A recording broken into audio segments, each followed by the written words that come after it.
sekalian yang kami hormati, pada kesempatan kali ini kami dari calon guru penggerak angkatan 10 Kabupaten Pekalongan bermaksud menyampaikan diseminasi terkait dengan budaya positif yang nantinya bisa kita terapkan bersama di sekolah kita tercinta SD 01 Nah, budaya positif itu apa sih? Sebelumnya, yuk kita bareng-bareng senyum dulu, 10 detik lah kurang lebih, agar apa yang nanti kita lakukan di depan itu sudah mulai enjoy. Monggo kita mulai senyum, mungkin biar relax ya, boleh menggerakkan tangan atau apalah, yang penting kita biar bisa bahagia gitu. Karena pada prinsipnya di CGP itu bagaimana kita agar selalu bahagia. Oke, sudah 10 menit. Alhamdulillah, semoga ini bisa merefresh dari kegiatan kita tadi, bisa mengawali hal yang baru.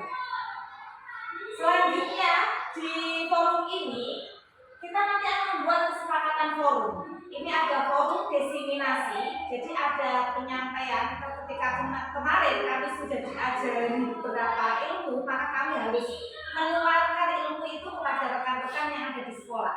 Itu namanya diseminasi. Nah, untuk itu dalam forum ini mari kita sepakati bersama. Yang pertama, ini hanya contoh nih, menghargai siapapun. Setuju betul ya? Maksudnya kita harus saling menghargai yang tidak perlu. Itu pun saya kira sudah biasa kita lakukan. Yang kedua, HP mode silent. Jadi monggo kita ada kepentingan silahkan bisa menggunakan HP tapi mode silent. Apalagi kira-kira yang mungkin perlu kita tuliskan? Biasanya ketika kita mau mengajar itu apa ya yang perlu disampaikan kepada murid, yang perlu membuat satu kesepakatan? Kira-kira apa lagi budaya positif yang akan kita, yang kesepakatan yang akan kita tuangkan? Kalau mau keluar harus izin, itu ya, keluar ruangan izin, gitu ya. Apalagi kira-kira masih ada kan atau cuma? Masih banyak ya, kalau belum kemarin belum nih. Kesepakatan kita. Oke. Mengangkat tangan sebelum menyampaikan pendapat, ya. Jadi izin ketika mau ke belakang. Kemudian mengangkat tangan ketika mau menyampaikan pendapat. Apalagi?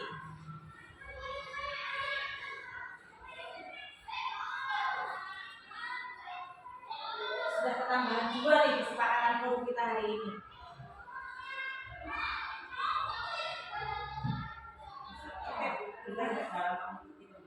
Oke, sip. Bisa. Berarti tertib dalam mengikuti pembelajaran, maksudnya apa yang betul gitu. Jadi sewajarnya saja kita berpendapat boleh, tetapi cara bergantian menghargai yang lain, menghargai satu sudah, kemudian mengangkat tangan sudah, berarti betul tertib. Cukup 3 saja tambahannya. Oke, nanti kita tuliskan kembali. Ada 5 kesepakatan di forum kita. Saya kira sudah kenal semua. Nah, ini yang akan kita bahas. Budaya positif. Kira-kira ketika mau mendengar kata budaya positif, apa yang ada di benak kita semua? Budaya positif. Budaya nih, apa itu budaya kira-kira? Kebiasaan. Budaya kebiasaan positif. Baik. Berarti maksudnya di sini kebiasaan baik apa yang akan kita terapkan di sekolah kita tercinta. Tentunya apa? Harapannya satu, bisa nanti menghasilkan murid-murid yang kita idamkan. Ya kan, Dek? Sudah biasa bolak-balik di sini ada 5S dan seterusnya. Ini kan termasuk salah satu kebiasaan baik. Nah, di sini nanti kita akan membahas lebih detail jenis-jenis apa saja sih, konsep apa saja yang bisa diterapkan untuk mewujudkan budaya positif itu, untuk mewujudkan kebiasaan-kebiasaan positif di sekolah. Nah, untuk mewujudkan budaya positif di sekolah, guru memiliki peran sentral. Perannya ada di guru, apalagi ini ada di sekolah dasar. Tentu anak-anak selalu menganut apa yang disampaikan oleh guru, apalagi gurunya. Betul. Nah, untuk itu seorang guru harus memahami dan memiliki kemampuan untuk mewujudkan budaya positif tersebut. Makanya kita harus tahu dulu dari sekarang apa itu jenis-jenisnya, karakternya, bagaimana penerapannya agar bisa ditiru oleh murid-murid kita yang di sekolah. Nah, ini budaya positif yang dijalankan. Ini nanti ada beberapa konsep, diantaranya jenisnya budaya positif itu ada disiplin positif, ada motivasi perilaku manusia, ada kebutuhan dasar manusia, keyakinan sekolah atau kelas, posisi kontrol restitusi dan segitiga restitusi. Itu beberapa konsep untuk mewujudkan budaya positif. Nah, kita akan membedah satu persatu ini. Budaya konsepnya seperti apa sih konsep-konsep kita yang akan membentuk budaya positif ini? Yang pertama, disiplin positif. Kalau tadi sudah nyebutin budaya positif, budaya kebiasaan positif itu baik. Nah, sekarang konsepnya, salah satu konsepnya itu kita harus paham dulu, ada istilah disiplin positif. Apa sih disiplin yang hubungannya dengan disiplin positif? Disiplinnya apa? Biasa ya, nyerang istilah disiplin ya. Disiplinnya apa? Taat aturan, tepat waktu. Pokoknya menyesuaikan dengan apa yang diatur akan gede. Positif itu baik. Ya, berarti disiplin positif itu apa? Ini akan kita lihat bersama. Disiplin positif ini suatu cara menerapkan disiplin kepada anak atau murid dengan cara mengajarkan bertanggung jawab dan menumbuhkan kesadaran berdasarkan nilai-nilai kebajikan. Jadi begini, kalau ada satu contoh nih, misalnya ada anak yang terlambat, kira-kira dibanding bentuk ditegur paling deh, ditegur, dinasehati. Atau mungkin nih ada anak yang terlambat terus gurunya bilang gini, besok jangan terlambat ya, besok tidak terlambat tak kasih tambahan uang 1-2 ribu misalnya. Saya kan betul memberi seperti itu. Maksudnya ribet untuk motivasi. Cok, kita mungkin memenuhi itu, atau mungkin nanti tak kasih pensil atau hadiah jika kamu baik begitu. Nah, itu termasuk mewujudkan budaya positif, disiplin positif. Tetapi ada catatan lagi, apakah yang kita lakukan semua itu sudah benar? Nah, sudah benar atau belum itu nanti jelaskan satu persatu. Yang jelas kita tahu dulu, jadi bahwa disiplin positif itu adalah cara menunjukkan tanggung jawab pada diri murid kita. Dan tujuannya apa? Tujuannya itu menanamkan motivasi pada murid untuk menjadi orang yang mereka inginkan dan menghargai diri sendiri dengan cara yang mereka percaya. Kalau misalnya nih, kalau ada anak terlambat, ketemunya saya, besok kalau udah terlambat tak kasih uang ya 2 ribu atau tak kasih permen gitu.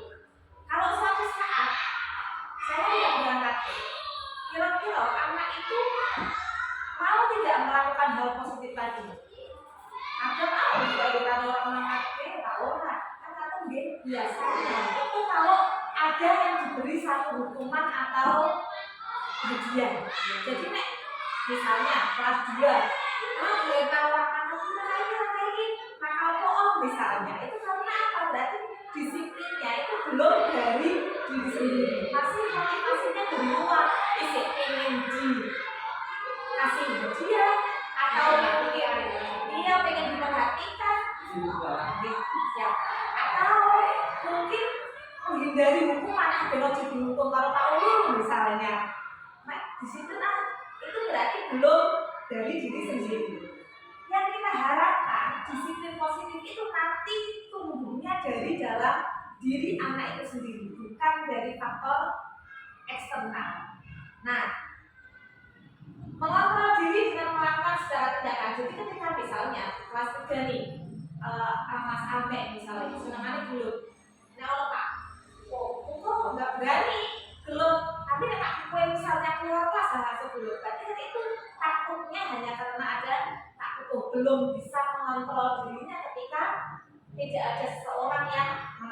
motivasi itu berarti belum disiplin yang memang dari diri sendiri.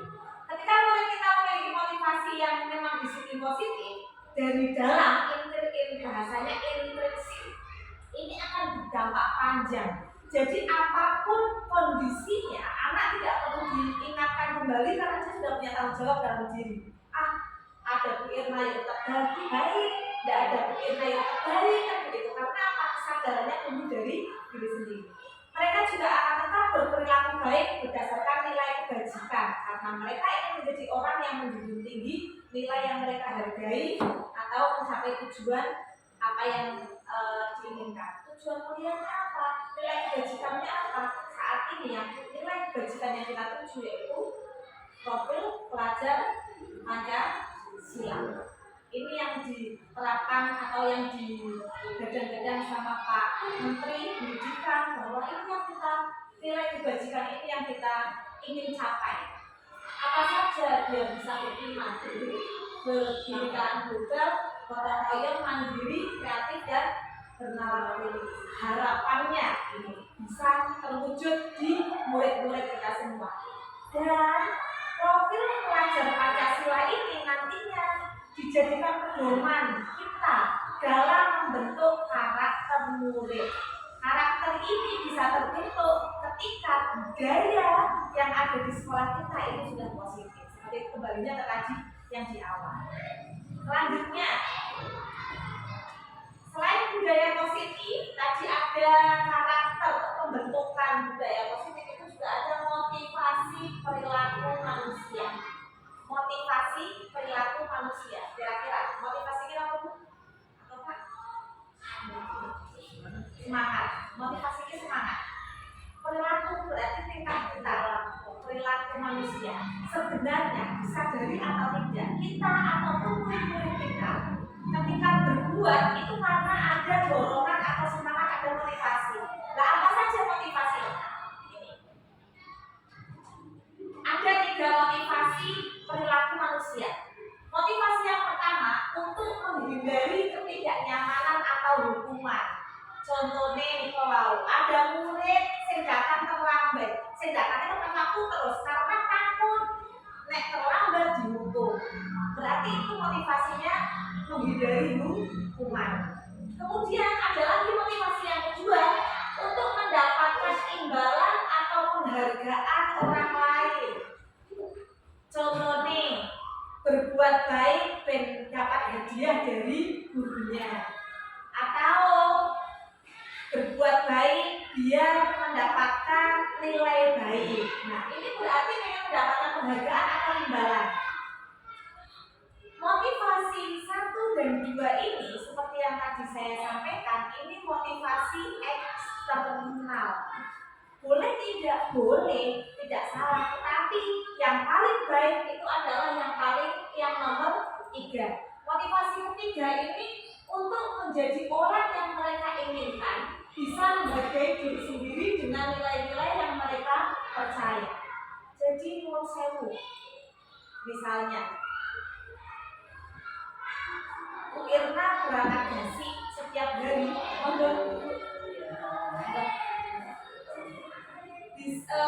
berangkat ke sekolah. Kalau memang merasa punya tanggung jawab, walaupun itu ada absensi atau tidak, dia akan tetap berangkat pagi. Karena apa? Merasa bahwa dia menghargai dirinya sendiri. Atau sebaliknya, misalnya nih, ada saya datang ke sekolah itu selalu tepat waktu karena biar tidak ditegur sama dinas pendidikan misalnya. Berarti itu yang mana beragam motivasi yang mana?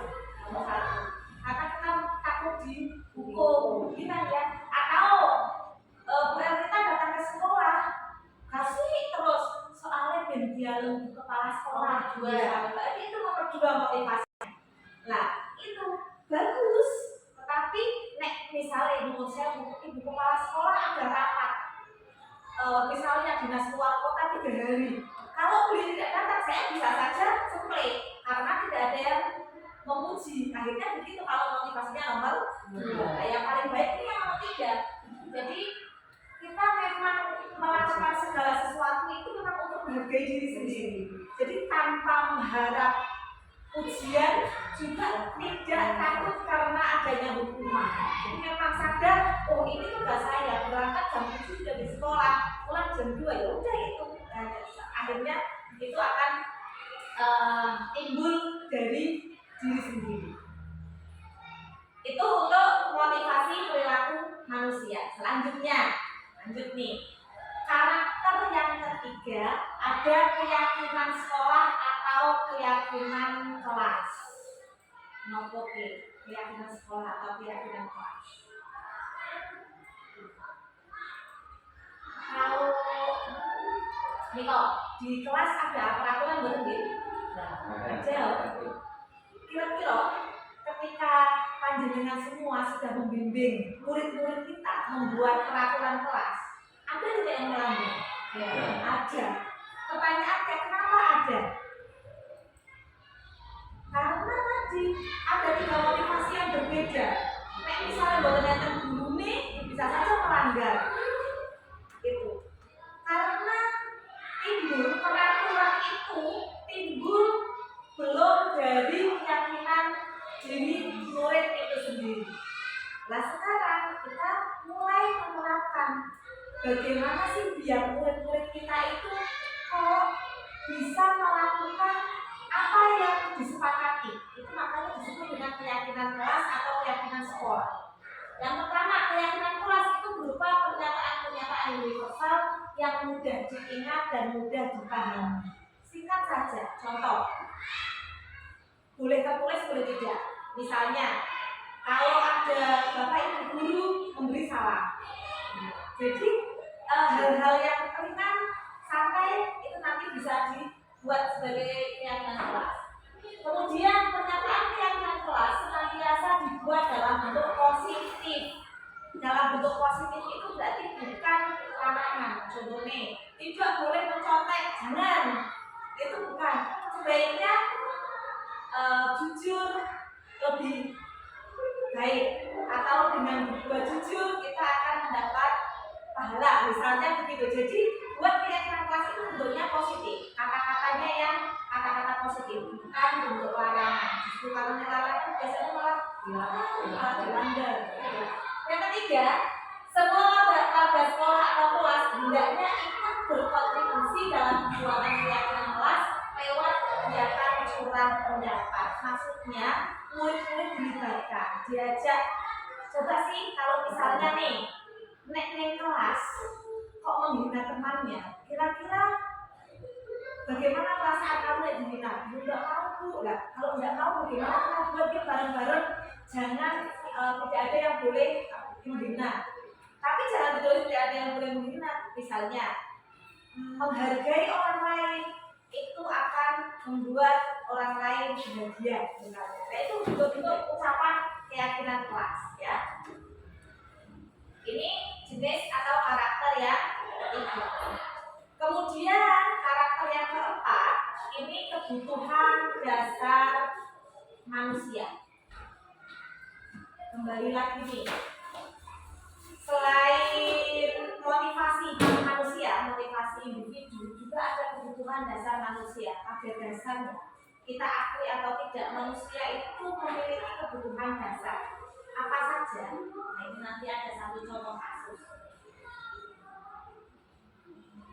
Ketika seorang murid melakukan suatu perbuatan yang bertentangan dengan nilai kebajikan atau melanggar peraturan, hal ini sebenarnya dikarenakan mereka gagal memenuhi kebutuhan mereka. Jadi sekali lagi, kalau misalnya ada anak yang melanggar aturan, sebenarnya mereka itu hanya belum memenuhi kebutuhannya belum terpenuhi. Contoh konkretnya begini. Ini ada satu contoh bentuk konkret. Nah, ini ada satu kasus. Bu Ana, misalnya guru kelas 3, ini sedang bingung menghadapi ulah salah satu muridnya di kelas yang namanya Endro. Bingungnya kenapa? Karena beberapa anak di kelas 3 itu mengeluh bahwa Endro itu seringkali meminta uang saku temannya. Bahasanya kita melati lagi. Jika kita menghadapi situasi yang demikian, kira-kira apa yang akan kita lakukan? Kemudian kira-kira menurut kita nih, alasannya Endro itu apa sih kok sampai melati? Coba, apa yang akan kita lakukan nih seandainya punya murid yang berbuat demikian? Kira-kira nek Endro yang malah temennya ini melanggar aturan betul nih? Jelas dipanggil, diberi bimbingan, betul. Terus kenapa paling? Dinasehati. Yang jelas itu. Nah, sekarang ini ada beberapa ketika Endro dipanggil, ditanya, dinasehati, misalnya dia jawabnya begini, alasannya, alasan iya karena lapar dan orang tuanya tidak memberi uang saku. Mungkin bocah jawab seperti itu. Ya. Maka kebutuhan dasar yang sedang berusaha dipenuhi Endro itu adalah kebutuhan untuk bertahan hidup. Jadi sebenarnya tidak kurang itu salah banget. Tapi karena sekarang kita punya kebutuhan manusia, masuk ini uang berapa? Karena tidak tahu bagaimana dia bisa memenuhi kebutuhan uang, minta uang jajan temannya. Jadi kan ada lagi, ini masih kemungkinan satu jawaban. Jawaban yang kedua bisa jadi karena dia merasa senang temannya jadi memperhatikan. Itu betul. Gampang kan ya, pengen sebenarnya sampai diperhatikan. Dia pengen diperhatikan temannya ketika temannya melapor kepada guru. Nanti gurunya menyampaikan informasi kepada orang tuanya sehingga orang tuanya akhirnya memperhatikan dia. Jadi sebelum orang lain saya bahasanya mungkin orang kompen, orang diperhatikan seperti ibu Pak sawah kayak gitu atau mungkin tinggalkan yang meja pergi begitu saja, berarti kurang perhatian. Ini bisa jadi kebutuhan yang kedua. Nah, berarti dari kisah ini sebenarnya ada beberapa kebutuhan dasar manusia. Apa saja kebutuhan dasar manusia? Nah, itu. Yang pertama bertahan hidup. Jadi mereka dicemerin hidup. Dia caranya bertahan hidup, akhirnya dia berbuat salah. Yang kedua, karena kasih sayang dan rasa diterima, juga diperhatikan. Karena belum mendapatkan sesuai yang dia inginkan, akhirnya dia cari perhatian dengan cara yang salah. Yang ketiga, penguasaan. Maksudnya penguasaan itu apa? Jadi apa ya? Menjadi orang yang terhebat di kelasnya, merasa saya paling hebat, menguasai pengennya. Kemudian ada juga karena alasannya kebebasan. Dia pengen bebas saja. Misalnya diulang mau ada dolanan dewe karena mungkin bukan karena salah kita, tapi bisa jadi anak itu memenuhi kebutuhan pengennya bebas. Yang terakhir, kebutuhan dasar manusia itu karena kesenangan lagi. Memang senangnya hobi nih, kalau ketika kita dengan ada orang yang berbuat tidak sesuai, misalnya di jalan lah apa tadi yang saya ceritakan di kantor, itu bukan karena apa-apa, karena mungkin kebutuhan dasarnya itu orang yang semangatnya sendiri. Jadi ini sadari atau tidak, inilah yang dimiliki kita semua dan murid-murid kita. Jadi bagaimana nanti kita bertindak kepada siswa, jangan langsung memvonis bahwa anak itu salah, jangan, kita gali dulu. Betul tadi yang Pak sampaikan, ditakoi, dikasih nasihat, dibimbing dulu, ditanya alasannya kenapa, kemudian kita arah. Itu untuk studi kasus terkait dengan kebutuhan dasar manusia. Kemudian karakter berikutnya ya biasa sekali. Ada karakter dalam pembentukan budaya positif. Berikutnya itu ada 5 posisi kontrol restitusi. Apa itu? Posisi kontrol restitusi itu maksudnya cara kita agar ketika menangani murid-murid yang menurut kita melanggar aturan. Bagaimana karakter atau posisi guru? Ada 5 jenis, posisi. Yang pertama, ada guru sebagai penghukum. Nah, kalau mau posisi salah langsung, ayo maju, nyanyi, atau mungkin udah terlambat, lari ke lapangan 5 kali. Itu berarti posisi kontrol penghukum. Boleh tidak? Yo, boleh. Tapi bukan yang terbaik. Yang kedua, posisi guru sebagai membuat merasa bersalah.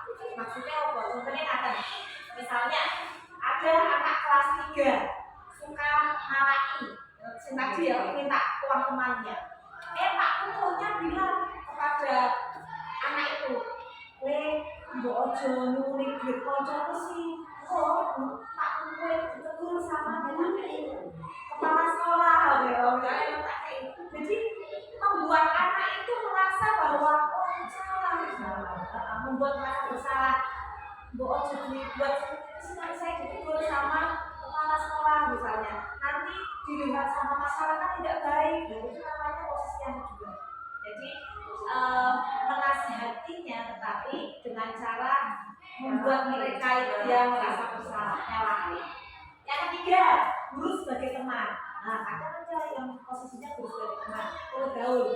Misalnya iya beda nih, kok nyuri duit atau temannya itu lalu perasaanmu tak guru gitu. Akhirnya ini posisi sebagai teman. Baik tidak? Baik. Tetapi juga ada kelemahannya. Kelemahannya apa? Kadang ketika guru itu yang posisinya sebagai teman tidak berada di tempat, sekali lagi anak bisa melanggar.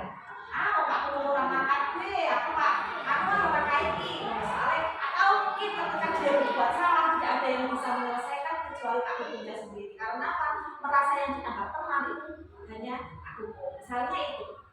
Yang keempat, guru sebagai pemantau ini lebih ke memperhatikan, ya, ngawasi lah kayak terlambat doh. Kamu kok terlambat atau misalnya kamu kok nakal. Jadi hanya sebagai pemantau saja. Dan yang kelima itu guru sebagai manajer. Maksudnya apa? Guru sebagai manajer ini justru ini yang terbaik. Sebaiknya seorang guru menggunakan posisi kontrol sebagai manajer. Maksudnya ketika ada anak yang dianggap melanggar aturan, maka kita memanggil, mengarahkan, kemudian mengajak diskusi. Dulu juga misalnya nih, kita juga pernah berbuat seperti itu. Tapi dari akhirnya sadar, nah itu namanya memantau sebagai manajer. Maksudnya apa? Bisa mengendalikan anak itu, menyadarkan agar bisa mengubah sikap yang tadi dianggap salah itu menjadi hal yang benar. Jadi itu posisi sebagai manajer yang paling baik menurut ini 5 posisi kontrol. Sekali lagi, kalau posisi kita sebagai pembentuk tidak apa-apa. Tapi setelah kita tahu bahwa yang terbaik itu sebagai manajer, maka kita ubah bareng-bareng biar terwujud budaya positif yang ada di sekolah. Selanjutnya, nah ini tadi ke konsep yang selanjutnya ada istilah segitiga restitusi. Ada restitusi. Apa sih segitiga restitusi? Jadi segitiga restitusi adalah proses menciptakan kondisi bagi peserta didik untuk memperbaiki kesalahan mereka, sehingga mereka bisa kembali pada kelompok mereka dengan karakter yang lebih kuat. Sekali lagi, bukan menyalahkan, bukan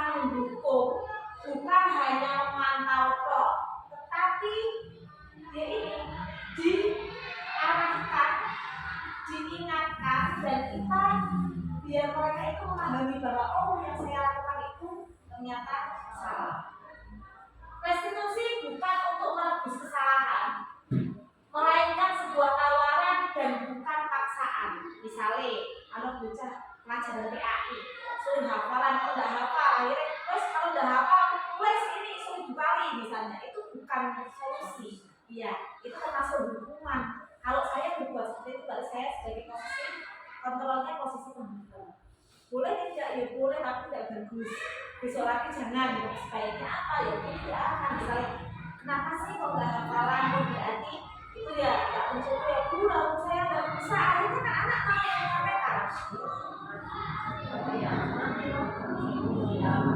Misalnya anak sampai menyampaikan alasannya. Nah, hal itulah yang nantinya menjadi satu alasan untuk kita memperbaiki mereka. Dengan kita tahu alasannya kenapa sih kok lakukan kesalahan itu.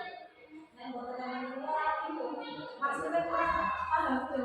Ya, sih kan konotasi saya. Aneh mohon ya keringan. Ini kita diteruskan apa lanjutkan PI 1. Tapi lama dia mau yang satu ini materi tapi bukan tertinggal loh. Kalau diteruskan besok di PI 1 nggih. Bukan sekitar ini.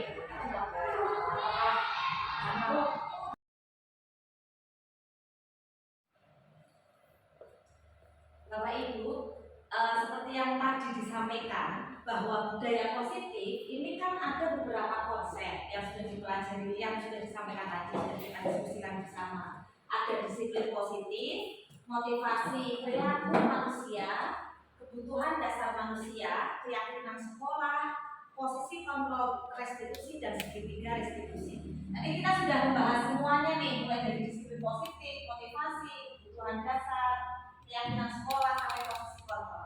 Saat ini kita akan masuk ke konsep yang terakhir, yaitu segitiga restitusi. Apa sih yang dimaksud dengan segitiga restitusi? Nah, ini akan kita bahas bersama.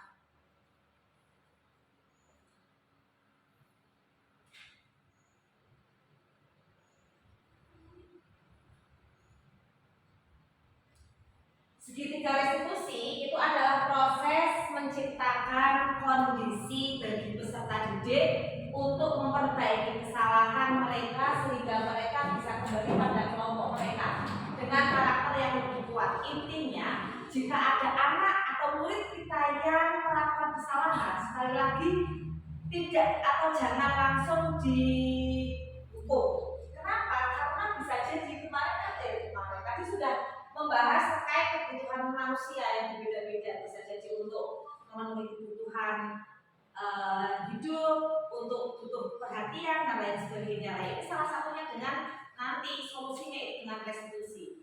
Restitusi bukan untuk menebus kesalahan, melainkan sebuah tawaran dan bukan paksaan.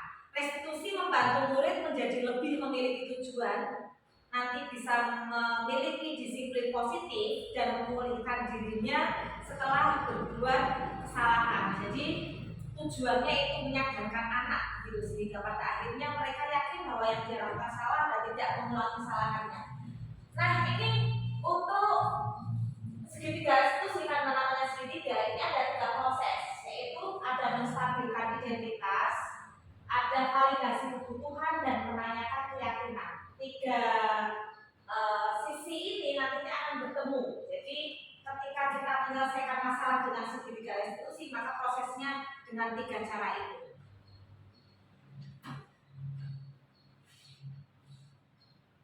Di sini nanti kami akan menayangkan contoh ketika kami kemarin menggunakan segitiga restitusi.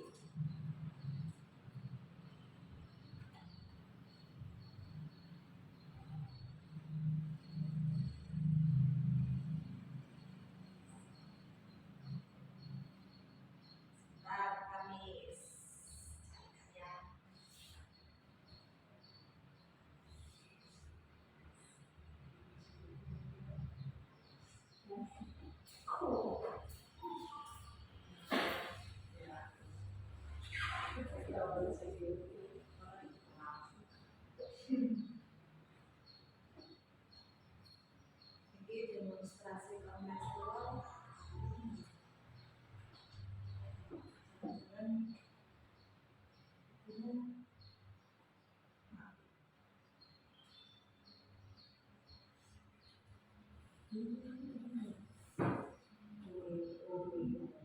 Nah ini nanti tak contohkan ketika pakai segitiga restitusi.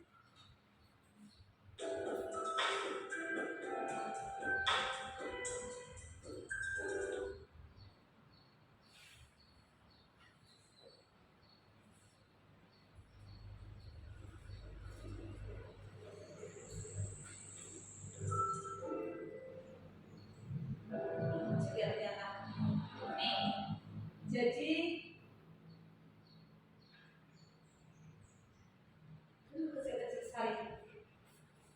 segitiga restitusi yang pertama menstabilkan identitas berdasarkan prinsip membuat kesalahan adalah bagian dari proses pembelajaran. Jadi kalau ada siswa kita membuat kesalahan, anggap itu sebuah proses pembelajaran. Mungkin anak-anak belum tahu kalau dia itu salah gitu. Jadi jangan langsung mengejas bahwa dia itu nakal atau apa, jangan. Kemudian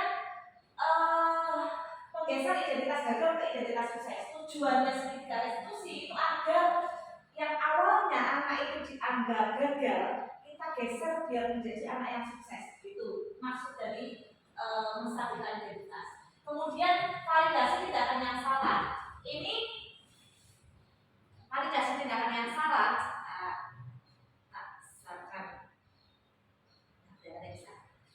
Berdasarkan prinsip setiap perilaku berupaya memenuhi kebutuhan tertentu seperti tadi kebutuhan dasar manusia kan ada yang untuk memenuhi bertahan hidup, meminta perhatian dan seterusnya. Guru akan bergeser dari pemikiran stimulus respon menjadi proaktif dan mengakui serta mengenali kebutuhan murid. Menanyakan keyakinan ini proses yang ketiga, murid akan diberi pertanyaan bermakna untuk memunculkan motivasi secara intrinsik. Sekali lagi, intrinsik itu baru dari diri sendiri, bukan karena faktor dorongan dari luar, takut dihukum atau takut malah berharap mendapatkan penghargaan, bukan. Mampu mengaitkan keyakinan dengan tindakan yang salah, itu segitiga restitusi. Sekarang contohnya, ini nanti kita bersama-sama melihat tayangan video. Ini adalah satu simulasi. Ceritanya ada kasus satu itu arah sering tidak mengerjakan tugas dan kurang bersemangat dalam kegiatan pembelajaran PKI. Sehingga penugasan dari PR kita tidak dibutuhkan. Ketika ada anak yang tidak mau mengerjakan tugas, ini kan satu permasalahan berarti. Lah bagaimana penyelesaiannya? Ini saya mencoba menggunakan segitiga restitusi.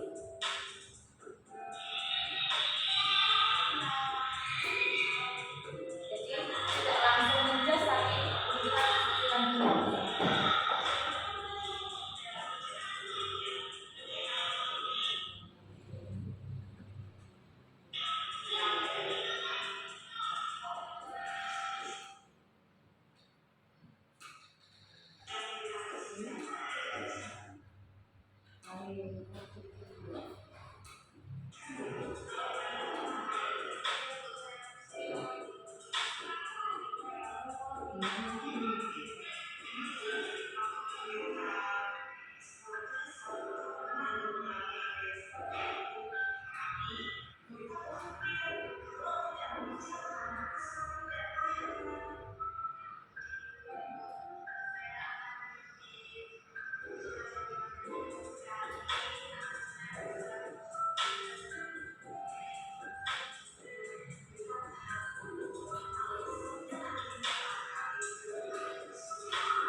Nah, itu kasus yang pertama.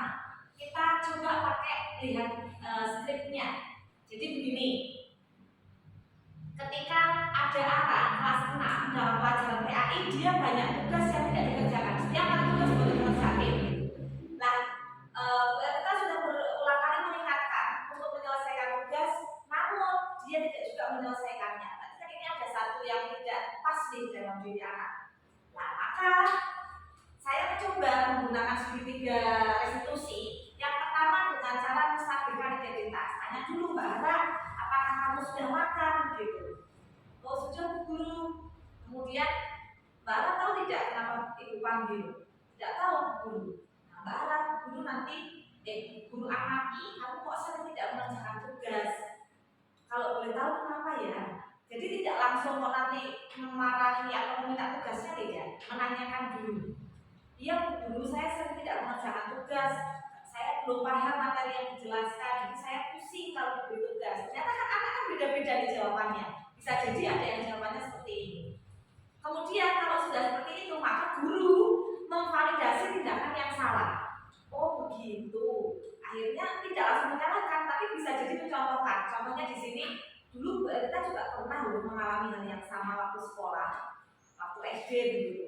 Namun Bu Erta segera menyadari kesalahan bahwa Bu Erta kalau tidak mengerjakan tugas maka semakin tidak paham.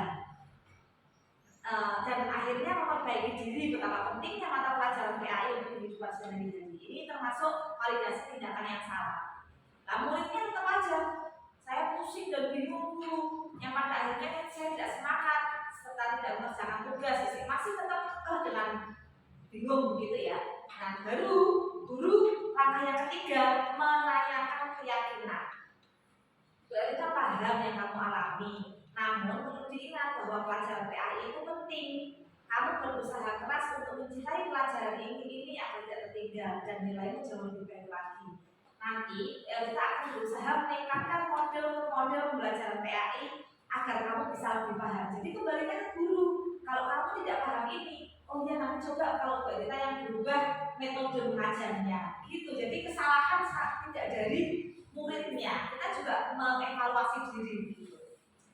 Lah kalau misalnya ada kesulitan, kamu bisa tanya, jangan takut begitu. Atau kamu bisa WA, kalau pas belajar di rumah kok bingung, kita siap membantu kalau ada WA. Nah, akhirnya dia mungkin akan tersadar, akhirnya terima kasih Bu Erta, saya akan berubah lebih mencintai pelajaran PAI dan lebih semangat belajar demi cita-cita di masa depan.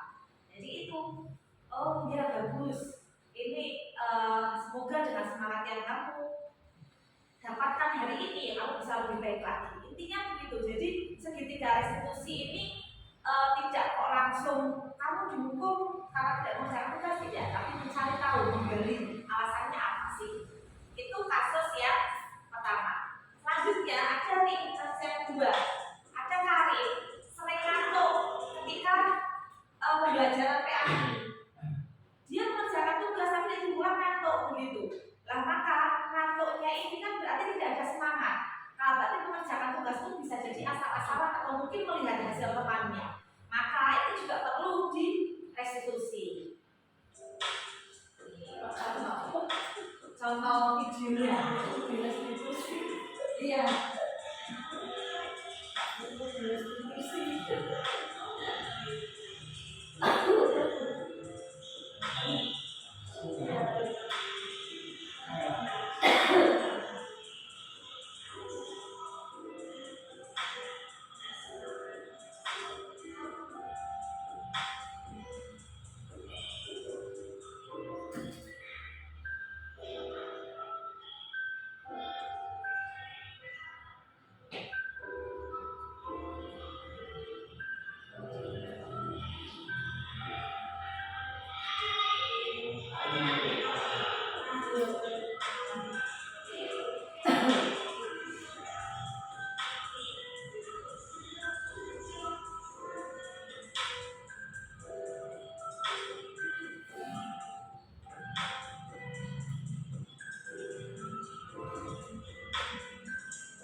Maka nanti kemarin kita sempat menanyakan tanggapannya siswa. Nah, kita dengarkan juga tanggapan dari siswa setelah kemarin ditanyain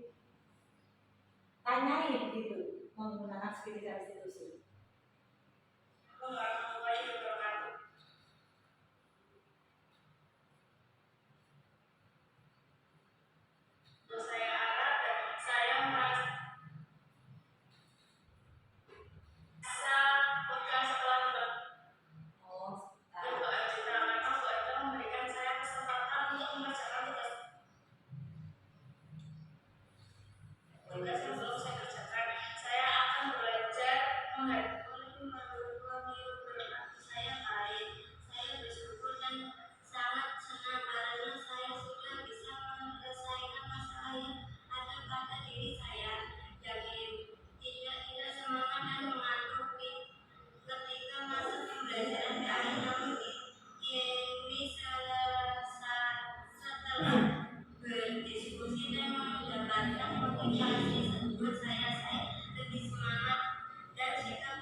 Kita sudah melakukan restitusi, ternyata ya dengan melakukan segitiga restitusi itu anak akhirnya bisa menemukan keyakinan yang ada pada dirinya. Itu terkait dengan budaya positif dan konsep-konsep yang bisa kita lakukan. Kira-kira sampai di sini nih, apa yang perlu kita diskusikan? Kira-kira mungkin tidak sih budaya positif dengan 5 konsep tadi diterapkan di sekolah kita? Katanya mungkin bagi Bapak Ibu dulu.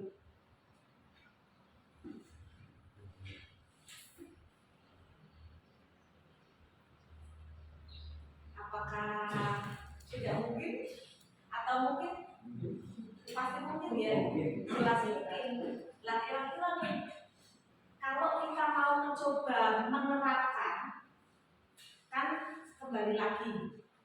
Jadi, nah, tampilkan ada 5 jenis yang budaya positif dengan 5 konsepnya. Kira-kira yang pas atau yang lebih mudah di tahapan mana sih yang kita lakukan dulu?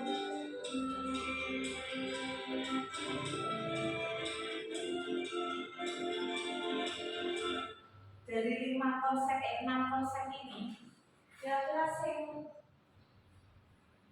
masih bingung sih Budi? Atau yang sekiranya ada masalah apalah problem di sekolah kita yang mungkin biasa kita ketahui tapi BTW ini sebelumnya kayak ini. Kira-kira sebelah mana Bu? Nah, ada yang mau ditanyakan? Kalau kebiasaan yang biasa terjadi di kelas itu kayaknya kebutuhan dasar manusia Bu. Misalnya karena tadi mungkin seperti contoh kemarin nggak punya uang kemudian malah temennya karena itu kebutuhan bertahan hidup kayak gitu sih ya. Kebanyakan yang seperti itu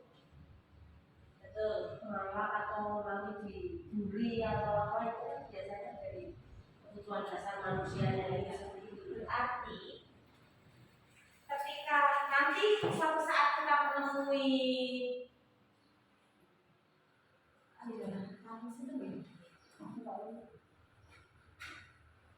suatu saat menemui hal yang seperti itu, akhirnya kita sudah tahu bahwa ternyata kebutuhan dasar manusia itu beragam dan kita tidak boleh langsung klaim. Iya, berarti ya memang harus ditanya dulu, baru setelah ditanya alasannya kenapa, barulah kita nanti mengambil sikap bagaimana melakukan atau mengatasinya karena ada solusinya. Betul sekali. Lah terus terkait posisi kontrol guru. Iya, jadi apakah kita itu sebagai pemberi hukuman atau sebagai pemantau? Coba dilihat ya, sambil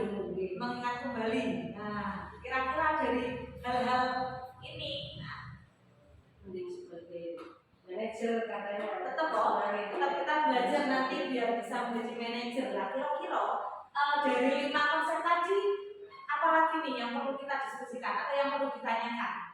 Tadi kan benar banget, ternyata oh iya ya, kebutuhan dasar manusia itu berbeda. Jadi ketika berbuat salah itu bisa jadi karena betul latar belakangnya itu apa.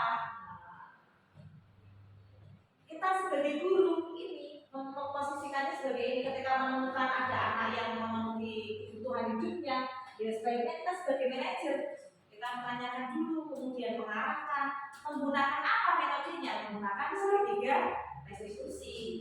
Jadi bukan langsung kok dimarahi atau dipanggil orang tuanya, katanya dulu pelan-pelan. Monggo ada yang lagi yang ditanyakan atau kita diskusikan bareng, karena mau tidak mau ya itu masalah yang biasa terjadi di keseharian. Silakan.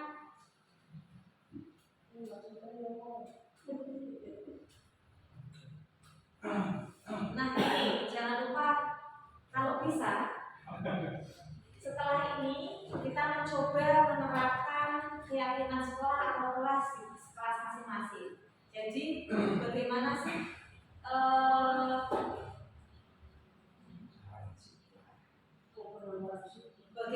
nanti biar kelas itu memiliki satu keyakinan yang itu berasal dari diri anak itu sendiri, bukan karena terpaksa, bukan hanya slogan yang terpampang, tapi memang bisa diterapkan. Kira-kira sudah bisakah untuk memimpin kelasnya untuk menentukan sebuah keyakinan kelas atau sebuah keyakinan sekolah?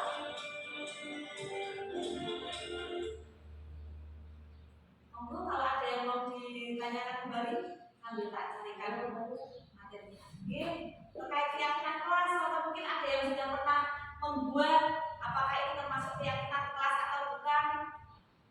Monggo.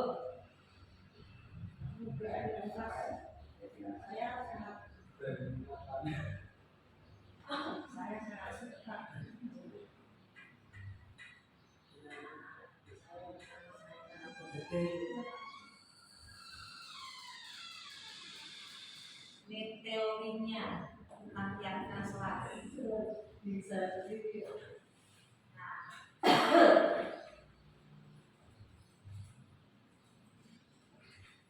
Ini ada beberapa prosedur dalam pembuatan keyakinan kelas nih.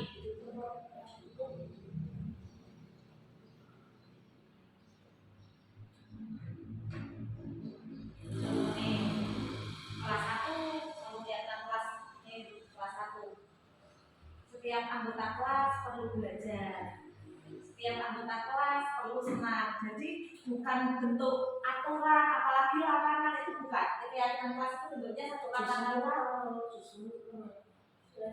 kata-kata yang membuat itu datang dari diri sendiri. Setiap anggota kelas perlu melakukan tugas. Jadi dorongan intrinsik yang kita munculkan. Setiap anggota kelas perlu saling menghargai. Otomatis kalau menghargai akhirnya tidak guna temannya, tidak kebutuhan apa misalnya, atau ketika maju gantian itu nanti dari sini. Setiap anggota kelas perlu merasa aman. Atau kelas 5 nih, kelas 5 tentu bahasanya kan lebih tinggi dibandingkan kelas kecil. Selalu bersikap positif di sini. Ditanya contohnya ya tadi, tidak menghina, menghargai, kemudian senantiasa menjadi diri yang terbaik. Bagaimana sih biar mendapatkan hasil yang terbaik? Berarti kalau belajar yang serius, mengerjakan tugas juga yang benar-benar gitu. Percaya dan menghormati orang lain serta barang miliknya. Jadi menghormati barang miliknya teman lain itu maksudnya kita jangan asal ambil bolpen lah atau apa. Ini contoh-contoh keyakinan kelas. Ini yang perlu nanti kita terapkan di kelas kita masing-masing. Ini kalau yang kelas SMP sudah lebih bentuknya seperti ini aja, hormat. Kami yakini bahwa setiap sangat penting untuk menghormati semua orang. Bentuknya bukan peraturan, itu bukan. Ini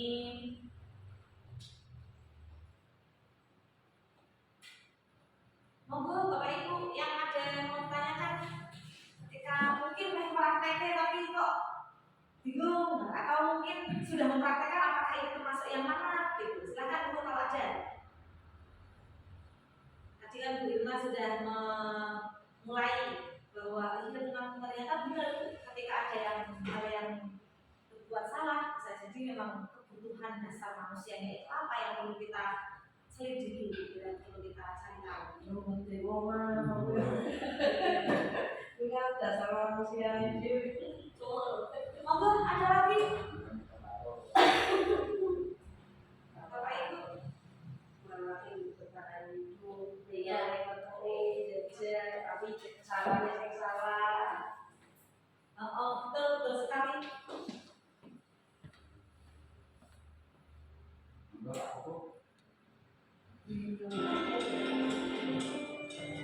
Kami bisa melihat kembali ya, biar apa yang disampaikan dari awal itu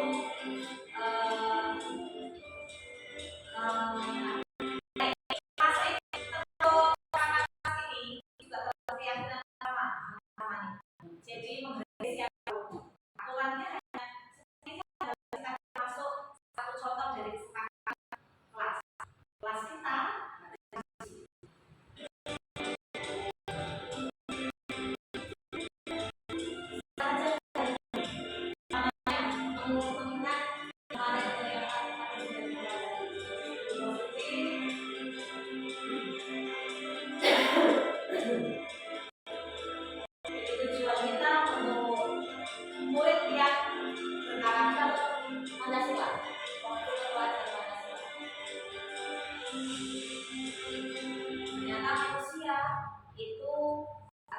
jenis orang.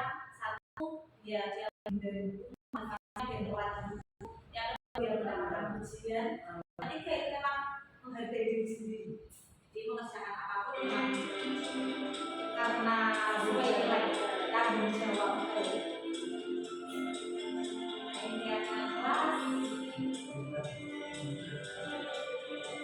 dari kesimpulan saya.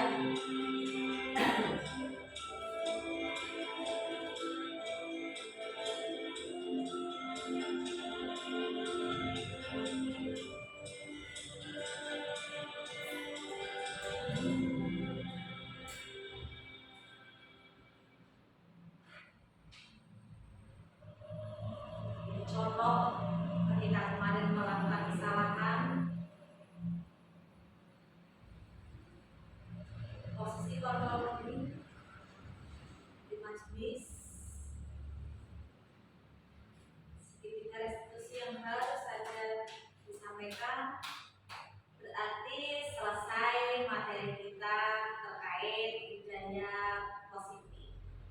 Ada yang masih mau didiskusikan Bapak Ibu? Monggo kalau ada pertanyaan. Berarti perlu direstitusi. Gunawi, iya, sama dengan Karin. Cukup ya? Jadi ada yang di itu lagi angkot mungkin.